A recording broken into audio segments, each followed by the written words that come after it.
కానీ ప్రజల తీర్పు ఇవాళ ఒక అంకికే వైసీపీకి అంటే రెండంకుల ఇది కూడా వాళ్ళు దాటలేరు. వాళ్ళు అంటే ఏంటి ఆ రోజు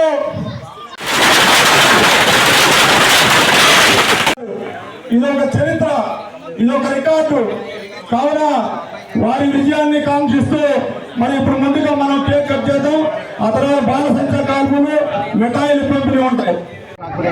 ఒక అద్భుతమైనటువంటి విజయాన్ని, చరిత్రలో నిలిచిపోయేటువంటి విజయాన్ని రాష్ట్ర ప్రజలు, ఆంధ్రప్రదేశ్ ప్రజలు తెలుగుదేశం పార్టీకి, జనసేన బీజేపీతో కలుపుకున్నటువంటి కూటమికి బ్రహ్మాండమైనటువంటి మెజార్టీని రాష్ట్ర పాలన కొనసాగించమని అప్పచెప్పారు. చాలా సంతోషంగా ఉంది. 5 సంవత్సరాల పాటు ఈ రాష్ట్ర పాలనలో ఒక రాక్షసుడు ఏ విధంగా వ్యవహరిస్తాడో ఆ విధంగా వ్యవహరించినటువంటి జగన్మోహన్ రెడ్డి ఇటు కూలి పని చేసుకునే కార్మికుడి దగ్గర నుండి అటు పారిశ్రామికవేత్త వరకు కూడా నరకాన్ని చూపించినటువంటి ఒక రాక్షసుడు జగన్మోహన్ రెడ్డి. ఈ దుర్మార్గపు పాలనలో విసిగి వేసారినటువంటి రాష్ట్ర ప్రజలు ఇవాళ ఒక అద్భుతమైన తీర్పు చెప్పారు. ఈ రాష్ట్రానికి చంద్రబాబు నాయుడే రాష్ట్ర ప్రజల్ని, రాష్ట్ర ప్రజల అభివృద్ధిని కాంక్షించే నాయకుడని ఇవాళ ప్రజలు తీర్పిచ్చారు. ప్రజల తీర్పు కూడా సామాన్యంగా లేదు. 175 సీట్లుంటే దాదాపు 160కి పైగా 165 సీట్లు ఇవాళ కూటమికి కట్టబెట్టారంటే దేశ చరిత్రలో ఇది ఒక పెద్ద రికార్డు. కనీసం ప్రతిపక్ష స్థానానికి కూడా జగన్మోహన్ రెడ్డి అర్హత సాధించలేదు. తగిన శాస్తి ఆ దేవుడు వెంకటేశ్వర స్వామి తగిన శాస్తి చేశాడు.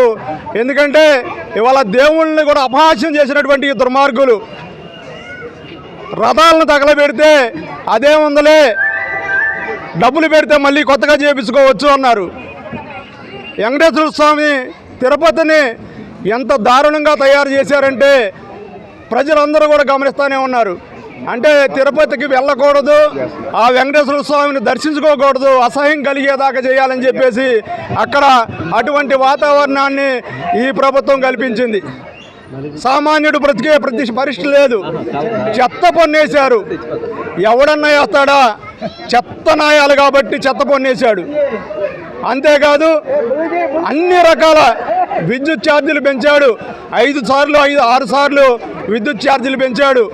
ఇంత దుర్మార్గమైన పాలన మనం ఎప్పుడు కూడా కనివిని ఎరగల. అటువంటి వాడికి ఎలా బుద్ధి చెప్పాలో ఖచ్చితంగా చెప్పి తీరారు. చరిత్రలో ఎవరు కూడా ఇటువంటి పనులు చేయకోకుండా ప్రజలు మరి ఖచ్చితమైన తీర్పు ఇచ్చారు. ప్రజలందరికీ కూడా శుభాకాంక్షలు తెలియజేస్తూ తెలుగుదేశం పార్టీ తరఫున వారికి రుణపడి ఉంటామని చెప్పేసి తెలియజేస్తున్నాం.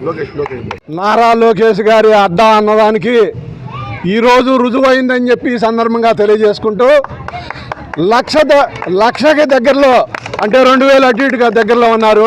ఇంకా కౌంటింగ్ చేయాల్సిన ఒక రౌండ్ ఉంది. 1,00,000 మెజార్టీ దాటిద్ది. ఇక్కడ నారా లోకేష్ గారు మరి ఓడిపోయినప్పటికీ 5 సంవత్సరాలు నేను ఏడే గెలుస్తాను మళ్ళీ అని 5 సంవత్సరాలు ఇక్కడే పనిచేసి పేదలకి, కార్మికులకి వైద్యం, విద్య అన్ని రకాలుగా అందించినటువంటి మహానుభావుడు. ప్రతిపక్ష నాయకులు ఎగతాళి చేసినా నువ్వు మాట్లాడి భాష సరిగా లేదు, మంగళగిరి అనే పేరును కూడా ఉచ్చరించలేకపోయావని ఎగతాళి చేశారు. ఇవాళ తలదించుకొని నారా లోకేష్ గారి ముందు నుంచి నడవాలి.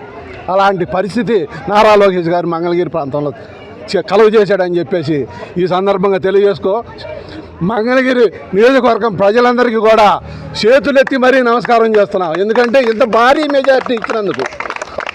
Okay, thank you.